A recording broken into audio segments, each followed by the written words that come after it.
നമസ്കാരം. കഠിനാധ്വാനം മൂലം ജീവിതത്തിൽ വിജയം നേടിയ ഒരു വ്യക്തിത്വത്തിൻ്റെ കഥയാണ് ഇന്ന് നിങ്ങളുമായി പങ്കുവെക്കുന്നത്. പോളിയോ ബാധിച്ച് തളർന്ന കുട്ടിയാണ് നാൻസി മർക്കി. 10-ാം വയസ്സിലായിരുന്നു നാൻസിക്ക് പോളിയോ ബാധിച്ചത്. നടക്കാനാവാത്തവളുടെ ആരോഗ്യം മെച്ചപ്പെടുത്തുന്നതിന് നീന്തൽ പരിശീലിക്കാൻ ഡോക്ടർമാർ മാതാപിതാക്കളോട് നിർദ്ദേശിച്ചു. മാതാപിതാക്കൾ അവളെ ജാക്കി കോഡി എന്ന നീന്തൽ അധ്യാപകൻ്റെ അടുത്തേക്ക് കൊണ്ടുപോയി. 1 വർഷം പരിശീലിപ്പിച്ചപ്പോൾ നീന്തൽക്കുളത്തിൻ്റെ ഒരറ്റം മുതൽ മറ്റേ അറ്റം വരെ നീന്താൻ നാൻസിക്ക് കഴിഞ്ഞു. 4 വർഷത്തെ കഠിന പരിശീലനം കഴിഞ്ഞ് ആ സമയത്ത് കാലിഫോർണിയയിലെ ഒരു സ്ഥലത്ത് നീന്തൽ മത്സരം നടക്കുന്നു.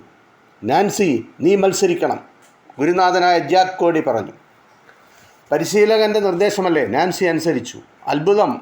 നടക്കാൻ പോലും ബുദ്ധിമുട്ടിയ നാൻസി ആ മത്സരത്തിൽ 3-ാം സ്ഥാനത്തെത്തി. അതൊരു തുടക്കമായിരുന്നു. ഒടുവിൽ ദേശീയ നീന്തൽ മത്സരത്തിൽ നാൻസി 1-ാമതെത്തി. ഒരിക്കൽ പ്രസിഡന്റ് റൂസ്വെൽറ്റ് നാൻസിയോട് ചോദിച്ചു, പോളിയോ ബാധിച്ച നീ എങ്ങനെ 1-ാമതെത്തി? ഞാൻ പ്രത്യാശയോടെ നിരന്തരം പരിശ്രമിച്ചു, അതുമാത്രമേ ഞാൻ ചെയ്തുള്ളൂ, നാൻസി പ്രസിഡന്റിന് റൂസ്വെൽറ്റിനോട് പറഞ്ഞു.